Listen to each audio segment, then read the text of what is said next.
Olá, meu nome é Marcela Godoy, eu sou escritora, roteirista de histórias e quadrinhos e professora de roteiro da Quanta Academia de Artes. Nessa aula nós vamos abordar os aspectos de construção de uma história roteirizada. Nós vamos trabalhar tanto com a fase de composição e pesquisa de uma história roteirizada, quanto com a fase de transposição dessa informação para dentro de uma página já com a aplicação das técnicas.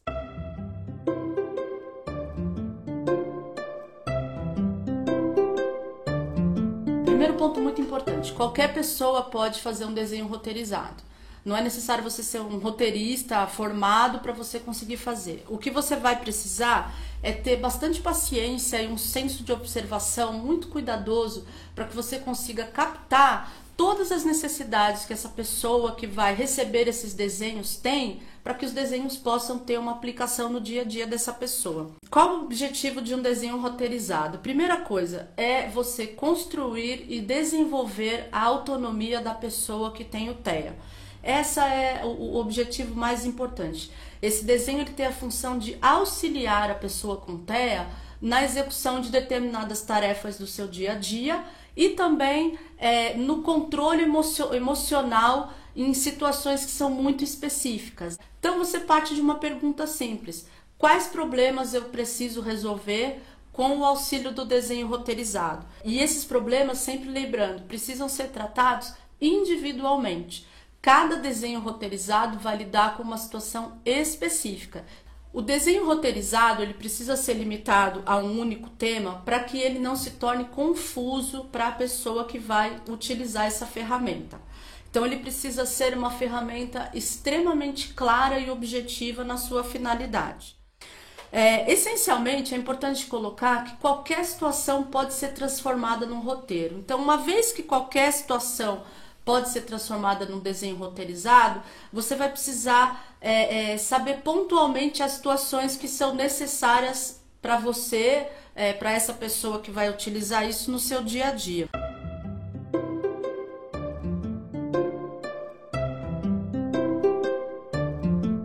Primeira coisa, um caderninho. Esse é o melhor amigo do escritor, inclusive. E agora você vai ser um escritor também. Então, nesse caderninho, você vai registrar a vida da pessoa que você pretende auxiliar com os desenhos roteirizados. Gente, não pulem essa etapa jamais. Isso aqui, para vocês, é o ouro da vida de vocês. Então, aqui você vai criar algo semelhante ao escritor quando faz uma ficha de personagem. E aí você vai também aqui anotar todas as coisas importantes relacionadas à personalidade dela e também à rotina dela. Então, por exemplo, você notou que ele gosta de usar calças na altura do joelho. Isso é um dado extremamente importante, porque quando você for ilustrá-lo no contexto do desenho roteirizado, você vai ilustrá-lo utilizando essa roupa que ele tanto gosta, para que ele se identifique com o desenho roteirizado. É importante colocar que o que faz o desenho roteirizado ser eficiente, antes de tudo, é a questão da identificação. Isso funciona para a nossa vida como leitores. Se você pega um livro com o qual você não se identifica, você larga na 5ª página. Com ele não vai ser diferente. Se ele não se enxergar naquele desenho, naquele contexto, ele também não vai se sentir à vontade para continuar seguindo aquela instrução. Ela não diz nada para ele. Então, tudo aquilo que for importante para a construção desse personagem, você vai passar a tratar de uma forma como um olhar científico mesmo, como um cientista faz por meio da observação. E tudo você vai anotar nesse caderno. Esse caderno vai ser o seu guia. E a gente vai ajudar você a construir esse caderninho.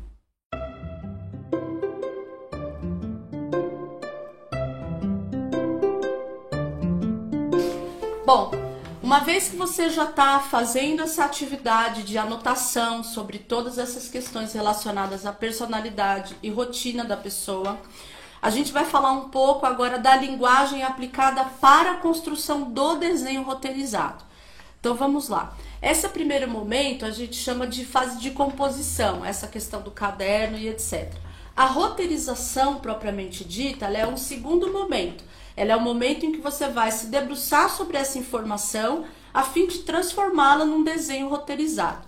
Então a primeira coisa que a gente observa é que a linguagem do desenho roteirizado ela tem que ser bastante simples e objetiva. Você vai trabalhar com textos sempre em primeira pessoa. Eu faço, eu digo, eu vou. Nunca é o olhar do observador. Sempre esse personagem que você vê aqui é a pessoa com TEA. Por isso ela vai ser ilustrada de uma forma com a qual ela consiga se identificar. O texto tem que ser conciso, de preferência com comandos, vamos dizer assim, que sejam bastante objetivos e universais. Se você sabe que, por exemplo, a pessoa com TEA que você lida tem um vocabulário específico para determinadas coisas, pode utilizá-lo também. Porque o importante é que ele se reconheça tanto visualmente quanto textualmente dentro do contexto do roteiro, do desenho roteirizado. A questão das cores. Você pode observar que as cores elas não são muito saturadas, ou seja, não são muito berrantes. A gente tem que lembrar, volto a dizer, sobre a questão do estímulo, né? Então a gente não pode estimular desconforto visual na pessoa. Aliás, isso serve para nós também, né? Ninguém gosta de um desenho muito cheio de colorido, aquela coisa. Então, assim, procure trabalhar com cores mais discretas, cores que sejam cores que a pessoa gosta, né? Essa é uma outra preocupação estrutural que a gente deve ter. Você pode observar aqui também a questão do tamanho dos quadros. É muito importante que os quadros tenham o mesmo tamanho e que a distância entre eles também sejam iguais. A gente não deve esquecer que a pessoa que tem o TEA, ela vê o mundo por meio de matrizes, padrões, que às vezes a gente nem consegue perceber. E ele enxerga o mundo assim, quadro a quadro mesmo. E esses quadros, para eles, precisam fazer sentido. Então, o tamanho dos quadros se conecta com essa formação de padrões. Então, ele consegue compreender essa imagem como uma narrativa, ou seja, uma ação que tem um encadeamento lógico entre uma e aquela que a antecedeu e aquela que vem posterior a ela. Nunca faça isso aqui. Não. Você não pode simplesmente pegar uma atividade, transformá-la numa sequência de desenhos que nem para você tem muito sentido. Aliás, uma coisa curiosa, esse foi o primeiro desenho que a minha irmã me mostrou e foi aqui que eu me envolvi com esse projeto. Ela falou, o que você achou? Eu falei, eu achei terrível.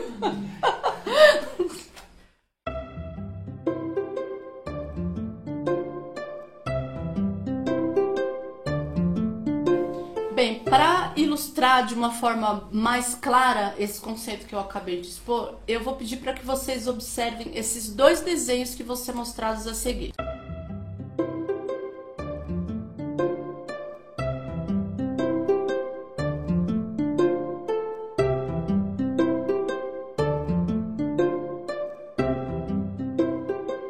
Bom, como você pode ver, esse desenho aqui, embora nós tenhamos uma atividade roteirizada, no caso aqui a atividade do banho, ela não tem padrões de tamanho, ela oferece uma quantidade muito grande de informação, que deixa de uma certa forma o desenho um pouco confuso. Para um leitor de quadrinho convencional, embora mesmo para o leitor de quadrinho convencional essa construção visual não seja muito adequada, para a pessoa que tem o TEA, ela é ainda menos adequada, porque ele dificilmente vai conseguir ter uma compreensão muito clara das atividades e da sequência de ações que ele deve tomar para conseguir tomar esse banho, por conta da quantidade de informação visual que tem aqui. Isso é um princípio do roteiro. No roteiro a gente evita ao máximo poluir a página, como a gente fala. E aqui no caso, por ela ser uma página em branco e preto, até tira um pouco disso. Agora você imagina sobre esse desenho se ainda nós tivéssemos a aplicação da cor. Você pode observar também um outro aspecto. Você não tem um espaço entre os quadros. Em roteiro, esse espaço se chama calha. Ele é muito importante para imprimir ritmo à leitura, para imprimir um senso de narrativa, um senso de continuidade. Quando você observa esse outro desenho aqui, que é esta rotina sendo feita de uma forma mais adequada, mais dentro do que um roteiro espera, né, que seja feito, você pode observar que existe, por exemplo, a presença da calha. Todas as calhas têm um espaço igual, ou seja, a distância entre os quadros é a mesma. Isso significa que eu passo o mesmo tempo de leitura dedicado a cada quadro e que o tempo que transcorre entre um quadro e outro também é o mesmo. Em roteiro a gente utiliza essas coisas, elas passam despercebidas para o leitor, porque isso de fato para o leitor comum, vamos dizer assim, é algo que ele tem que ser percebido num nível mesmo, numa segunda camada de consciência. Mas nesse caso aqui, a aplicação é muito diferente. Ela precisa ser percebida num primeiro nível. A pessoa tem que se conectar com essa imagem e compreendê-la de uma forma muito consciente. Por isso a preocupação com essa estrutura e essa forma é tão grande na hora de fazer essa roteirização.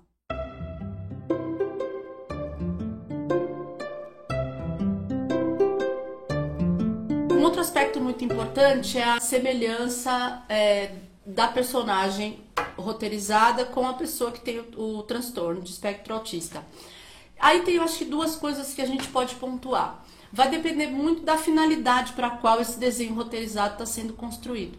Digamos que você seja um terapeuta e vai utilizar isso numa clínica com vários de seus pacientes ali. Então, obviamente, você vai partir de um desenho roteirizado que tenha mais uma identificação de gênero, de cor da pele, essas coisas todas. Então, não vai dar para você ser mais pontual nessa questão da identificação direta da personagem com aquela pessoa. Agora, se você é um pai, um irmão, um tio, um parente, um amigo, enfim, que queira fazer uma roteirização, muitas vezes um detalhe muito simples já pode produzir essa identificação. Não precisa você tirar uma foto da pessoa e achar que vai conseguir desenhá-la como saiu na foto. Um exemplo muito disso, tá pequenininho aqui, mas você vai conseguir ver direitinho esse quadrinho lindo que a Adriana fez para o Victor. E até eu me identifiquei muito, porque eu sou incapaz de desenhar. Então eu falei pra ela assim até, ai meu Deus, mas se eu for desenhar vai ser só com os pauzinhos, que foi exatamente o que ela fez. E se você observar, esse bonequinho tem um boné. E o Victor sempre usou boné, adora boné, ou seja, a presença do boné nesse bonequinho foi suficiente para que o Victor conseguisse se enxergar nele e se conectar com essa mensagem aqui, que ele deve tomar o café da manhã, que chegou a hora e etc. Então, a identificação ela pode ser produzida dentro da maior simplicidade. Basta prestar atenção.